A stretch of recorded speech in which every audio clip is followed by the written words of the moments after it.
जय श्री राम प्यारे बच्चों, सत श्री अकाल, आदाब, a very good morning to all of you. आज हम जेई मेन 2024 फिजिक्स का सोल्यूशन डिस्कस कर रहे हैं। 30 जनवरी को जो पेपर मॉर्निंग शिफ्ट में यानी पहली शिफ्ट में हुआ था। इस वीडियो की खास बात यह है कि मैं आपको सॉल्यूशंस तो दूंगा ही दूंगा और वीडियो में बने रहिएगा एंड तक मेरे साथ। आपको मैं वीडियो के बीच में या एंड में कभी भी मैं आपको ये पेपर जो है कौन सी किताब में से ज़्यादातर क्वेश्चन पूछे गए हैं मैं आपको रिवील करने वाला हूँ। जी हाँ, एज इट इज़ मेरे पास वो किताब है, किताब का नाम है। तो जानने के लिए आप मेरे साथ वीडियो में बने रहिएगा। मैं आपको डेफिनेटली बताऊंगा किससे एज इट इज़ सवाल इस शिफ्ट में से पूछे गए हैं। चलिए आइए डिस्कस करते हैं पहला क्वेश्चन। तो मेरे पास ऑलमोस्ट सारा पेपर है, तो वीडियो के एंड तक बने रहिएगा। The ratio of the kinetic energy to the potential energy of electron in fifth excited state. देखिए, इसमें मैटर नहीं कर रहा कौन सी एक्साइटेड स्टेट है, क्योंकि हम जानते हैं काइनेटिक एनर्जी और पोटेंशियल एनर्जी की जो रेशियो होती है वो हाफ होती है। यानी कहने का मतलब है पोटेंशियल एनर्जी हमेशा डबल रहती है काइनेटिक एनर्जी के। बेसिक एनसीईआरटी का पॉइंट है, तो आप ये लास्ट ऑप्शन टिक कर सकते हैं। बड़ा बेसिक सवाल था। अगला सवाल, if a ball is dropped from 10 metre height, 10 metre height से एक बॉल ड्रॉप की है and after collision it rises to height 5 metre. 10 metre से रिलीज किया, 5 मीटर पे राइज करती है। What is the impulse imparted by the ground. Impulse के सवालों में ध्यान रखते हैं, इंपल्स या तो फोर्स इनटू टाइम रहता है या चेंज इन मोमेंटम रहता है, यानी फाइनल माइनस इनिशियल। और इंपल्स के सवालों में हमें एक कन्वेंशन डिसाइड करनी होती है। ये मान लीजिए एक्स वाई हम ऐसे मान लेते हैं। तो अब इस क्वेश्चन को ध्यान से देखिएगा। ये ग्राउंड है, राइट। तो ग्राउंड ने बॉल को कितनी इंपल्स दी, इंपल्स यानी मोमेंटम चेंज हुआ just before striking the ground. अगर 10 मीटर से रिलीज किया तो वेलोसिटी होगी 2g10, ठीक है। और टकराने के बाद वो 5 मीटर तक हाइट तक गया, ठीक है जी। तो वेलोसिटी कितनी हो जाएगी 2g × 5, राइट। तो देखिए डायरेक्शन चेंज होगी, यानी मोमेंटम में चेंज आ गया है। तो इस लाइन के अलॉन्ग हम ये मान लेते हैं ऊपर वाली डायरेक्शन पॉजिटिव और नीचे वाली डायरेक्शन नेगेटिव। तो यहाँ पर ये हो गया इंपल्स फाइनल मोमेंटम यानी m × v minus of initial momentum. Initial downward direction है, माइनस ऑफ माइनस ले लेते हैं पूरा अंडर रूट में, ठीक है जी। तो ये बन गया 2g10, तो प्लस हो गया साथ में m भी। तो ये सॉल्व कर लेते हैं। ये आ गया 10g10 × 10 100, 100 का एलसीएम अंडर रूट 10 हो गया, माइनस ये m, ये हो गया आपका 200, 200 यानी 10√2 हो गया।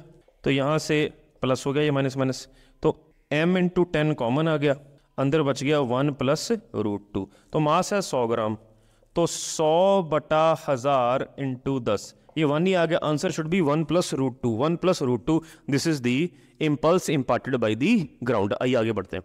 ये क्वेश्चन हर शिफ्ट में आ रहा है। जीनो डायोडिक डेफिनेटली बहुत ही इंपॉर्टेंट कॉन्सेप्ट है। Zener diode as a voltage regulator. Zener diode reverse bias पे वर्क करती है और ब्रेकडाउन रीजन में वर्क करती है, राइट। तो एक जीनो डायोड की ब्रेकडाउन वोल्टेज गिवन है आपको 10 वोल्ट, और ब्रेकडाउन वोल्टेज से ये बायस जो है वो ज़्यादा है, तो डेफिनेटली इसका ब्रेकडाउन हो जाएगा। तो 20 वोल्ट है और पूछा कि इसमें करंट कितना जाएगा। देखिए सिंपल तरीका लगाते हैं। अगर ये 20 है, 20 में से 10 इधर चलेगी, तो इधर इस रेजिस्टर के क्रॉस कितनी आई 10 वोल्ट। तो इसके क्रॉस ओम्स लॉ लगा देते हैं। तो करंट इसके क्रॉस आया E/R यानी 10/50 1/5 एम्पियर। तो इधर आ गया 1/5 एम्पियर। तो जितना इधर है उतना इधर है, तो इसके क्रॉस भी 10 वोल्ट आया। इधर ओम्स लॉ लगाया तो करंट कितना आया E/R 10/100, इधर आ गया 1/10 एम्पियर। तो 1/5 में से 1/10 इधर चला गया, तो इधर कितना गया 1 - 10। तो ये हमारे पास 10 एलसीएम आपका बन गया 2 - 1 1/10 एम्पियर जीनो डायोड पे। सिंपल, हमने सिंपल तरीके से सॉल्व कर लिया। चौथा क्वेश्चन है। क्वेश्चन में गिवन था आरएमएस वेलोसिटी हाइड्रोजन की बराबर है आरएमएस वेलोसिटी ऑक्सीजन के, और ये कंडीशन है इतने टेम्परेचर पर। तो हाइड्रोजन का टेम्परेचर निकालना है, तो बस आरएमएस स्पीड का फॉर्मूला लगा दी, रूट 3RT/m, दोनों तरफ रूट है तो स्क्वेयरिंग बोथ साइड रूट हटा देता हूँ मैं पहले ही।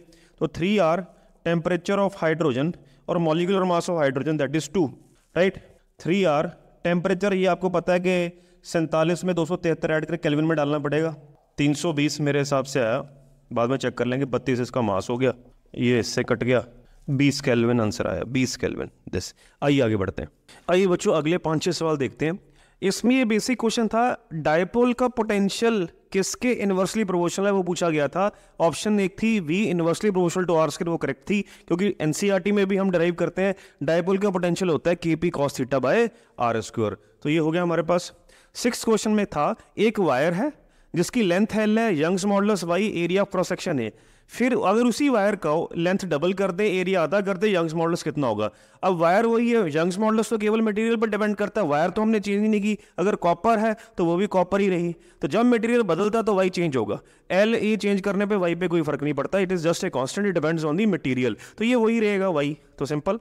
से 7th क्वेश्चन, तो मैं बात कर रहा था कि ये कौन कौन से क्वेश्चन एज इट इज किताबों में से आए। ये 7th क्वेश्चन ये तकरीबन हर कॉमन बुक में मिल जाएगा, लेकिन एक दो बुक्स में नाम बता देता हूँ। प्रदीप में ये डेफिनेटली एक एग्जाम्पल है, प्रदीप पब्लिकेशंस की बुक आती है, सीधा सीधा क्वेश्चन उसमें से आया। ठीक है, तो क्या है, एक करंट कैरिंग कॉयल है, 2, और ये एंगल 90 डिग्री पे इंक्लाइंड है, दोनों की मैग्नेटिक फील्ड। तो बच्चों को पता है कि इस केस में फॉर्मूला रहता है √B1 square plus B2 square, क्योंकि दोनों के रेडियस सेम है, करंट सेम है, तो इट विल बी √2B।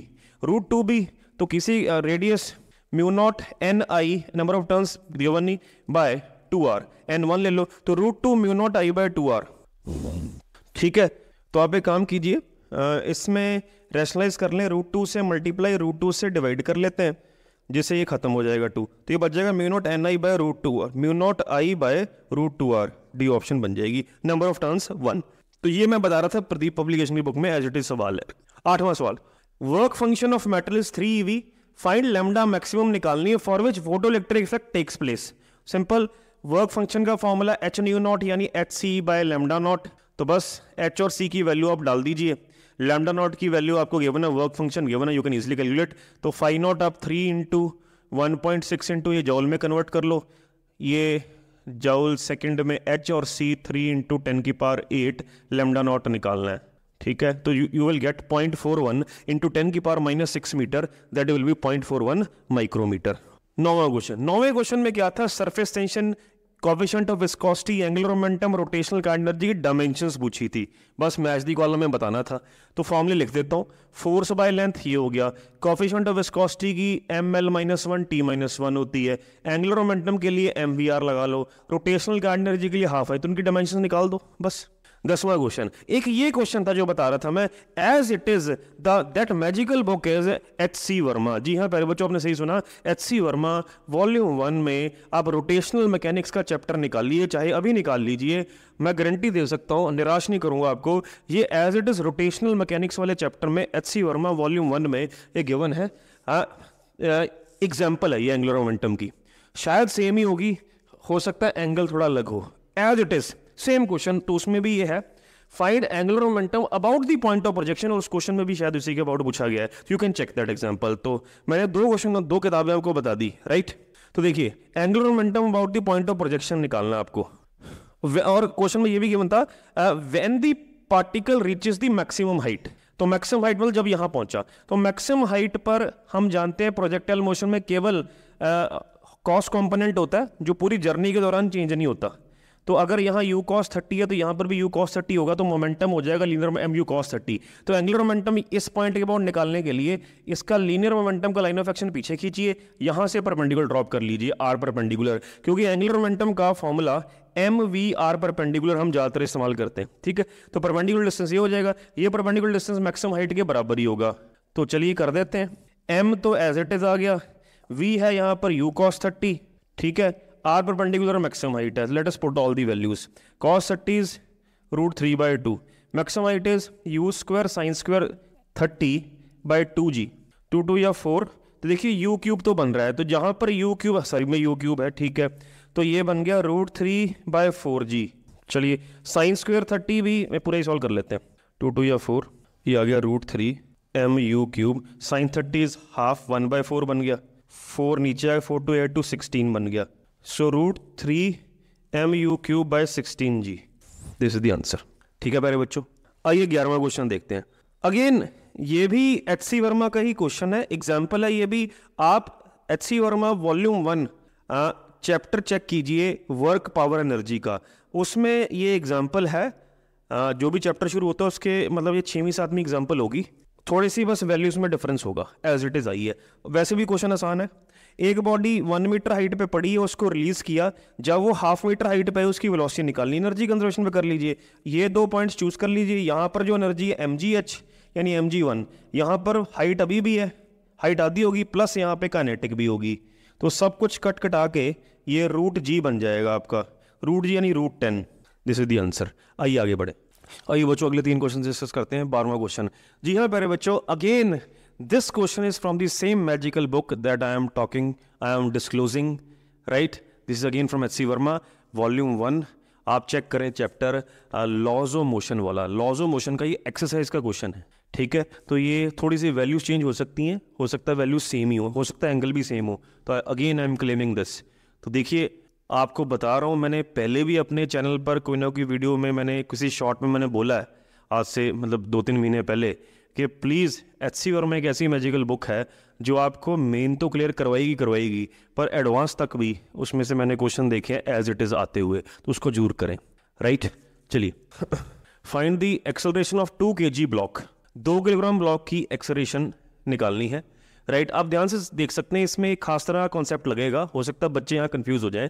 देखो, एक तो जब तक तो फिक्स्ड पुली होती है, ये तो फिक्स्ड पुली है, तब तक जितने भी ब्लॉक्स रस्सी के साथ लगे होते हैं, मैंने अपने चैनल पे एक वीडियो शुरुआती दौर में मैंने वीडियो बनाई थी जिसमें मूवेबल पुली कॉन्सेप्ट में डिटेल में एक्सप्लेन किया था। तो आप मेरी पुरानी वीडियो में जाकर जस्ट चैनल पे जाके ओल्डेस्ट वीडियो पे क्लिक करें, ओल्ड वीडियोस पर, तो ओल्ड वीडियोस में से तीसरी चौथी वीडियो आपको मिल जाएगी ये, जिसमें मैंने मूवेबल पुली का कॉन्सेप्ट डिटेल में समझाया हुआ है, राइट। तो एक फिक्स्ड पुली है, एक मूवेबल पुली है। जब भी क्वेश्चन में मूवेबल पुली आ जाएगी तो आपको एक कॉन्सेप्ट लगाना है, work done by tension forces always 0। तो यहाँ पे कुछ टेंशन मार्क करते हैं। इस रस्सी में टी, क्योंकि मासलेस है, सब हर जगह टी होगी, यहाँ टी है, यहाँ टी, तो यहाँ कितनी होगी 2t। इस तरफ 2t होगी तो इस तरफ ऐसे टी लगेगी, यहाँ ऐसे, यहाँ ऐसे, यहाँ ऐसे, यहाँ ऐसे और यहाँ ऐसे, ठीक है। तो अब मान लेते हैं कि ये ब्लॉक x1 डिस्प्लेसमेंट से नीचे आया और a1 एक्सेलरेशन से नीचे आया, तो ये x2 से ऊपर गया और a2 से ऊपर गया। पहले a1 a2 में रिलेशन निकालते हैं। कॉन्सेप्ट लगाना है, टेंशन फोर्सेस का वर्क निकालना है। यहाँ 2t ऊपर है, डिस्प्लेसमेंट नीचे, एंगल 180 बन गया, तो इसका वर्क आ गया negative, force into displacement, right. यहाँ t इस तरफ है और डिस्प्लेसमेंट इस तरफ है, तो प्लस t x2, सभी टेंशन फोर्सेस का वर्क 0 हो गया, राइट। तो यहाँ से आया -2t x1 is -t x2, right. t से t कट गया, तो x2 डबल आई, वही रिलेशन वेलोसिटीज का होगा, वही रिलेशन एक्सेलरेशन का होगा। So a2 should be equal to 2a1, यानी ये डबल एक्सेलरेशन से जाएगा आगे। तो अब इक्वेशंस बना लेते हैं। इसकी इक्वेशन क्या बन जाएगी, ये नीचे आएगा 4g - 2t is equal to 4 × a1, ठीक है। इसकी इक्वेशन क्या बनेगी, t - mg यानी 2g sin 30, मैं डायरेक्ट लिख रहा हूँ। सो 2 × a2, a2 कितना है 2a1, तो यहाँ 2a1 डाल देता हूँ, ठीक है। तो 4 हो गया, राइट। तो यहाँ इसको अगर मैं 2 से मल्टीप्लाई करा दूँ तो ये बन गया 2t - 4g sin 30, sin 30 is half, 2 2 या 4 2 8, ये आ गया 8a1, ये इससे कट गया। इसको और इसको ऐड कर देते हैं, इससे कट गया। सो ये 2g हो गया, 4g - 2g is 2g is equal to 12। So a1 आ गया g/6। पूछा गया 2 kg ब्लॉक, 2 kg ब्लॉक यानी इसकी a2 निकालना है, तो a2 उसका डबल हो गया, 2g/6 इज g/3, तो g/3 is the answer. This is how we solve the question of movable pulley. 13th question, again इस तरह के क्वेश्चन मैंने जब करवाए हैं, मैंने कहा कि ये बड़े फेवरेट क्वेश्चन होते हैं, ये एनसीईआरटी के में है ऐसे क्वेश्चन। रेजिस्टेंस का टेम्परेचर में डिपेंडेंस, यानी फॉर्मूला हमने पढ़ा हुआ करंट इलेक्ट्रिसिटी में, resistance at any temperature T is equal to R0 × 1 + alpha delta T। Alpha is temperature coefficient of resistance and delta T is change in temperature. तो वो लगेगा इस पे, resistance of a toaster at 27 degree पे resistance इतनी है, तो T0 27 degree आप मान लें, और रेजिस्टेंस कितनी है 660 ओम। अल्फा आपको क्वेश्चन में गिवन है। टेम्परेचर ऑफ रेजिस्टेंस निकालने जब वोल्टेज करंट इतना हो जाएगा, तो वोल्टेज और करंट दिए, तो रेजिस्टेंस जिस टेम्परेचर पर निकालनी है T मान लेते हैं। Resistance V = IR is voltage by current, यानी 210/2.75, जो भी इसका आया, ठीक है। तो उसके बाद आपने फॉर्मूला यूज कर लेना, RT is equal to R0 × 1 + alpha delta T। ये RT आपने यहाँ डाल देनी है, तो इसको चलो मैं देख लेता हूँ कितना है, 275 40 8 7 56 16 6 4 56 22 करके आया कुछ, चलो जितना भी बना, ठीक है। तो अल्फा भी गिवन है डेल्टा टी आपने निकाल लेना है। जैसे ही डेल्टा टी आपका आया तो आपने करना है T2 minus T1 should be equal to delta T. T1 आपने देना 27, डेल्टा टी आपका आ चुका होगा तो T2 उसमें ऐड करके आपका बन जाएगा 1693 डिग्री सेल्सियस। आइए 14th क्वेश्चन देखते हैं। 14th क्वेश्चन में एक सर्किट है, उसमें पूछा है potential difference across cell B cell पे पोटेंशियल डिफरेंस निकालना है। पहले देखते हैं ये कॉम्बिनेशन करंट कितना डिलीवर कर रही है। ये दोनों सेल सीरीज में लगेंगे, जितना आ रहा है इतना ऐसे घूम कर जा रहा है, लेकिन जो बड़ा सेल है उसे स्टार्ट कर देंगे, ये इसको डोमिनेट कर जाएगा तो बड़े सेल के पॉजिटिव टर्मिनल से करंट आएगा, छोटे सेल के नेगेटिव से बाहर आएगा, तो ये डिस्चार्ज होगा, ये चार्ज होगा। तो जब हम नेट करंट निकालेंगे तो इसकी नेट ईएमएफ में माइनस लेना पड़ेगा। सो 8 minus 2 net EMF upon 4 plus 2 6 8 6, तो 1 एम्पियर करंट आ गया। तो इसके क्रॉस पोटेंशियल डिफरेंस होगा। जब सेल डिस्चार्ज होता है तो फॉर्मूला होता है E plus I R, sorry जब सेल चार्ज होता है, ये चार्ज हो रहा है, पहचान क्या, नेगेटिव से करंट बाहर आना है, ये डिस्चार्ज हो रहा है। जब डिस्चार्ज होता है तो फॉर्मूला होता है E माइनस आई आर। तो E कितना है इसका 2, करंट आपने निकाल लिया 1, रेजिस्टेंस कितनी है 4, 6 volt should be the answer. आइए आगे बढ़ते हैं। आइए बच्चों फटाफट से 3 क्वेश्चन भी देखते हैं। तो क्वेश्चन के हिसाब से ये डायग्राम बनती है, तो मैंने डायग्राम बना दी। इसमें 7 रेजिस्टर्स की रेजिस्टेंस 100 ओम है, एक की 3.3 किलो ओम है, 5 रेजिस्टर्स के पैरेलल में वोल्टमीटर लगाया, ये 4 वोल्ट की बैटरी है, वोल्टमीटर की रीडिंग निकालनी है। ठीक है, चलिए पहले टोटल करंट निकाल लेते हैं।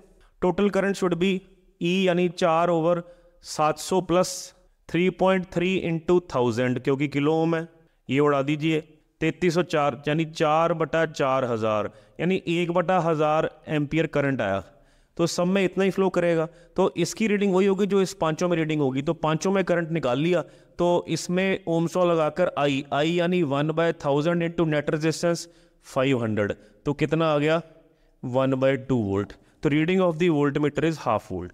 आइए 16th क्वेश्चन, एक प्रेशर वॉल्यूम डायग्राम है। यहां गलती हो सकती है, बच्चे जल्दबाजी में इसको मीटर क्यूब ले लेंगे। ये डेसीमीटर क्यूब गिवन है, वॉल्यूम डेसीमीटर क्यूब। याद रखें, एक डेसीमीटर में 0.1 मीटर होते हैं, ये याद रखना, ठीक है। प्रेशर किलो पास्कल में है। तो ये पीवी डायग्राम है, ये साइक्लिक प्रोसेस है। साइक्लिक प्रोसेस में वर्क कैसे निकालते हैं, area with in the curve. अब देखिए यहां पर गलती क्या हो सकती है, क्लॉकवाइज और एंटी क्लॉकवाइज का कॉन्सेप्ट पता होना चाहिए। जब भी साइक्लिक प्रोसेस में क्लॉकवाइज प्रोसेस बने तो पॉजिटिव वर्क आता है, एंटी क्लॉकवाइज पे नेगेटिव आता है। अब ध्यान से देखिए एरोज, ये एंटी क्लॉकवाइज है तो इसका आंसर पॉजिटिव आ नहीं सकता। तो पहली 2 इक्वेशंस ऑप्शंस गेम से बाहर, तो इन दोनों में से आंसर होगा। तो सॉल्व करते हैं, half into base into height से। बेस आपका 30 - 10 20, हाइट 30 - 10 20। अब ये डेसीमीटर क्यूब हो गया तो 20 × 10⁻³ बन जाएगा मीटर क्यूब में। इसमें 20 × 10⁻³ बन जाएगा किलो पास्कल। ये इससे कट जाएगा, ये इससे। सो माइनस में, क्योंकि माइनस एडिशनल लगाना एंटी क्लॉकवाइज है, माइनस में 200 जूल आपका आंसर आ जाएगा। ठीक है जी। 17th एक बहुत शानदार सवाल है, मैंने कोशिश की है बहुत सिंपल मेथड से करने की। ठीक है, हो सकता है आप किस यूट्यूब पे या कहीं पर भी सॉल्यूशंस आपने देखे हो इसके, हो सकता है जैसे मैं सॉल्व कर रहा हूँ किसी ने वैसे किया होगा, मैं ये क्लेम नहीं कर रहा, लेकिन हाँ डेफिनेटली मेथड आपको अच्छा लग सकता है अगर आप इसे कंपेयर करेंगे किसी और चैनल की वीडियो के साथ। चलिए आइए देखते हैं। इस बड़ा अच्छा क्वेश्चन है, ये बहुत कम बच्चों का शायद सॉल्व हुआ होगा। मैं नहीं कह रहा नहीं कर सकते, क्योंकि उस समय एट दैट मोमेंट सॉल्व करना मैटर करता है, और एट दैट मोमेंट आपका कितना हेड कूल है। जितना आप कूल हेड पोजेस करेंगे उतना आप इस तरह का क्वेश्चन आपका दिमाग आपका क्लिक करेगा। आइए देखते हैं। टोटली IQ बेस्ड क्वेश्चन है, काइनेमेटिक्स से है। A particle travels 125 metre with change in velocity as 50 metre per second in T to T+1 second. ध्यान से देखिए, T से T+1 सेकंड के दौरान जो वेलोसिटी चेंज होती है delta V 50 metre per second है, और T से T+ सेकंड के दौरान जो डिस्प्लेसमेंट कवर करता है 125 मीटर है। तो डिस्प्लेसमेंट T+2 सेकंड पे निकालो। T से T+1 अगला सेकंड हो गया, तो उससे अगला सेकंड तो T+2 सेकंड ही हो गया। ठीक है, तो आप देखिए ध्यान से, इन सभी सेकंड्स में गैप कितना है। अगर ये 4 है तो ये 5 है, अगर ये 5 है तो ये 6 है। मेरी बात समझे, 4 + 2 6, 4 + 1 5। अगर मैंने एक एग्जांपल ली है तो देखा जाए तो कंसेक्यूटिव सेकंड्स बने, यानी इन दोनों में जो टाइम का गैप है वो 1-1 सेकंड का गैप है, राइट। तो ये दिमाग में रखना। और T से T+1 सेकंड अगर 1 सेकंड का गैप है तो एक्सेलरेशन कैसे निकाली जा सकती है, change in velocity by time. Gap 1 second का है तो जो चेंज इन वेलोसिटी दी है वही एक्सेलरेशन हुई, क्योंकि गैप 1 सेकंड का टाइम से डिवाइड करोगे तो यहां से यहां तक की एक्सेलरेशन आ गई। ठीक है प्यारे बच्चों, तो मैं T से T+1 के लिए उस 1 सेकंड के लिए एस एनथ की इक्वेशन लगाकर वेलोसिटी निकालने की कोशिश करता हूँ। एस एनथ यानी उस एक सेकंड में डिस्प्लेसमेंट हुई 125, यू निकालना है, एक्सेलरेशन आपको बता दिया 50, एन यहाँ पर 1 है, तो ये 25 हो गया, 2 - 1 = 1, 25, तो ये कितना बना 100। तो 100 metre per second initial velocity निकाल ली हमने। अब ये इनिशियल वेलोसिटी पूरे के लिए काम आ जाएगी। तो उसने कहा t+2 सेकंड के लिए। अब देखिए अगर मैं t से t+2 सेकंड की बात करूं, 2 सेकंड होते हैं, तो मैं अगर यहां से यहां तक की डिस्प्लेसमेंट निकाल दूं, उसमें से 125 माइनस करूंगा तो ये 1 सेकंड की डिस्प्लेसमेंट आ जाएगी। तो क्योंकि t+2 सेकंड वो 1 सेकंड ही है, तो इस तरह से कर रहा हूं। तो मैं शुरुआत से यहां तक जो 2 सेकंड बनते हैं उसके लिए ut + ½ at² लगाऊंगा, क्योंकि वो 1 सेकंड नहीं है, वो 2 सेकंड है। तो डिस्प्लेसमेंट जो हुई शुरुआत से u निकाल ली मैंने 100 टाइम 2 सेकंड, एक्सेलरेशन तो वही कांस्टेंट रहेगी, कितनी निकाली हमने 50 × t², दिस 100 और 200, 300 मीटर शुरुआत से यहां तक होगी। तो शुरुआत से यहां तक 300 है, 300 में से 125 माइनस करेंगे वो t+2 सेकंड का आ जाएगा, दैट विल बी 175 मीटर। तो ये एक तरीके से मैंने सवाल सॉल्व किया है। बाकी अगर आप किसी भी इंस्टीट्यूट में चेक करोगे, हो सकता है काफ़ी लेंथी सॉल्व किया होगा, जैसा आपको पसंद है आप कर सकते हैं। अगर आपको ये बढ़िया लगा मेथड तो डेफिनेटली आप कमेंट सेक्शन पे लिखना ना भूलिए अपना नाम, और प्लीज़ अपने कितने आपके स्कोर बन रहे हैं, राइट, कोई भी क्वेरी आपको कुछ चीज़ पूछना चाहते हैं आप जरूर कमेंट सेक्शन पर डालिया कीजिए, मैं आपको डेफिनेटली रिप्लाई करूँगा। आइए आगे बढ़ते हैं। आइए बच्चों आगे बढ़ते हैं। In a convex lens, distance between the object and image is 45 centimetre and magnification is +2। अच्छा क्वेश्चन है, गलती हो सकती है। आप मैग्निफिकेशन पे फोकस कीजिए। जब लेंस की मैग्निफिकेशन पॉजिटिव आएगी इसका मतलब इमेज इरेक्ट बनेगी। तो कॉन्वेक्स लेंस के केस में इरेक्ट इमेज सेम साइड पे बनती है जिस साइड पे ऑब्जेक्ट होता है, ठीक है, इन्वर्टेड उल्टी साइड पे बनती है। तो जब आप एक कॉन्वेक्स लेंस के आगे ऑब्जेक्ट रखोगे तो उसी साइड पर इमेज बनानी पड़ेगी आपको, ये ध्यान रहे। आप उधर बनाओगे तो आंसर नहीं आएंगे। तो ये ऑब्जेक्ट और इमेज के बीच की जो दूरी है वो 45 सेंटीमीटर। आगे देखते हैं, फोकल लेंथ बतानी है। तो मैग्निफिकेशन जब 2 होती है तो मैग्निफिकेशन का फॉर्मूला लेंस का v/u होता है, इसका मतलब इमेज डिस्टेंस 2u है। तो ये डिस्टेंस 2u है और ये डिस्टेंस कितना है, u हो गया, राइट। लेंस फॉर्मूला लगाते हैं, 1/f = 1/v। v यहाँ पे नेगेटिव, -1/v माइनस प्लस हो जाएगा, ठीक है। तो यहाँ से सॉल्व करके कितना आएगा, 2u हो गया आपका -1 + 2, ये 1/2u आ गया। यानी ये फोकल लेंथ 2u निकालना पड़ेगा। उसके लिए क्या करें, 2u में से u माइनस कर दो, 45 आ जाएगा। 2u - u इज u, यानी u आपका आ गया 45, u 45 आ गया, यहाँ डाल दीजिए, सो 90 सेंटीमीटर आ गया। आगे बढ़ते हैं। 19वां सवाल अगेन अच्छा सवाल है, थोड़ा सा दिमाग लगाना पड़ेगा। मैं जरा मार्कर देखूँ, मार्कर चेंज करूँ। चलिए, एक LR सर्किट है जिसका पावर फैक्टर 1/√2 है। अगर वोल्टेज इतनी होती है तो पावर फैक्टर इतनी वोल्टेज पे कितना होगा। चलिए पहले तो दोनों पे कंपेयर करते हैं। इसका ओमेगा 1000 है, इसका डबल है, तो अगर ये ओमेगा है तो इसका डबल ओमेगा। अब थोड़ा सा हमें दिख रहा है, राइट। पावर फैक्टर अगर 1/√2 है तो पावर फैक्टर cos φ होता है, यानी cos φ 1/√2, यानी फाई कितना हो गया 45 डिग्री। ये दिमाग में रखें। तो अगर फाई 45 डिग्री है तो टेंजेंट फाई LR सर्किट का कितना होता है, XL/R। टेंजेंट 45 1, यानी इस केस में XL/R के बराबर ही है, यानी ओमेगा LR के बराबर है, ठीक है। तो जब डबल हो जाएगी, ठीक है, तो इसका मतलब क्या होगा, XL/2R के बराबर होगा जब डबल आपकी एंगुलर फ्रीक्वेंसी हो जाएगी। तो चलिए निकाल लेते हैं। जो नया पावर फैक्टर आएगा it will B R/Z। Z आ जाएगा आपका x² L + R²। तो XL निकाल चुके हैं 2R, 2R का होल स्क्वायर 4, 4 + R 5, 5 ये बन जाएगा 1/√5। तो फटाफट से इस तरह से आप कर सकते हैं। आइए आगे बढ़ते हैं। और सॉरी, एक क्वेश्चन तो रह गया 20th। इस क्वेश्चन में गिवन था, देखिए ये जो क्वेश्चन है ये पुराना IIT का क्वेश्चन है, राइट। तो 10-12 साल पुराना क्वेश्चन है, तो सेम क्वेश्चन रिपीट हुआ। IIT यानी जिसे एडवांस बोलते हैं, आसान है क्वेश्चन। एक डिस्क है अकेली रोटेट कर रही, राइट, तो उसकी एंगुलर वेलोसिटी ओमेगा है। इसके ऊपर सेम डिस्क डाल दी, सेम, ये मैं डॉटेड बनाई, ये पूरा कवर किया हुआ है, तो लॉस इन का एनर्जी निकालनी है। ये इस तरह के क्वेश्चन कंजर्वेशन में एंगुलर मोमेंटम से होते हैं। तो पहले नई ओमेगा डैश निकाल लेते हैं। तो ये बना I1 ओमेगा 1, I2 ओमेगा 2, तो ये बन गया ½ mR² omega is equal to I1 + दोनों का मोमेंट ऑफ एनर्जी 2 टाइम्स हो गया इनटू नई। यहाँ से ओमेगा डैश निकाल लो। लॉस कैसे निकालोगे, इनिशियल माइनस फाइनल। तो सॉल्व करके आपका 1/8 mR² ओमेगा² बन जाएगा। आइए आगे बढ़ते हैं। आइए बच्चों ये क्वेश्चंस करते हैं। इस क्वेश्चन में इलेक्ट्रिक फील्ड की क्वेश्चन दी थी, मैग्नेटिक फील्ड की बतानी थी, मैं डायरेक्ट आंसर लिख दिया। क्यों, क्योंकि E0 और b is equal to b not और ई नॉट में रिलेशन क्या होता है, c is equal to e not by b not, तो b not e not by c आ जाएगी, ठीक है। अब देखिए करना क्या है, इलेक्ट्रिक फील्ड आई की तरफ है और यहाँ से पता लगता है वेव कहाँ जा रही है, बीच में माइनस साइन है तो पॉजिटिव जेड में जाएगी, ऐसे जा रही है, तो फील्ड जे कैप में होने चाहिए। क्यों? क्योंकि जब आई क्रॉस जे करोगे तभी के बनेगा, आई क्रॉस जे, ठीक है। तो ये आपका बन गई क्वेश्चन। 22वें में गिवन था ग्रेविटेशनल पोटेंशियल है और एक्सेलरेशन है, हाइट निकालनी है। ग्रेविटेशनल पोटेंशियल का फॉर्मूला क्या होता है, हाइट h पर सरफेस ऑफ अर्थ से minus G M over R plus H, equation ये बन गई। एक्सेलरेशन का फॉर्मूला क्या होता है, g is equal to G M upon R plus H का होल स्क्वायर, दोनों को डिवाइड कर दो, जैसे मर्जी सॉल्व हो जाएगा, 1600 किलोमीटर आपका आंसर बन जाएगा।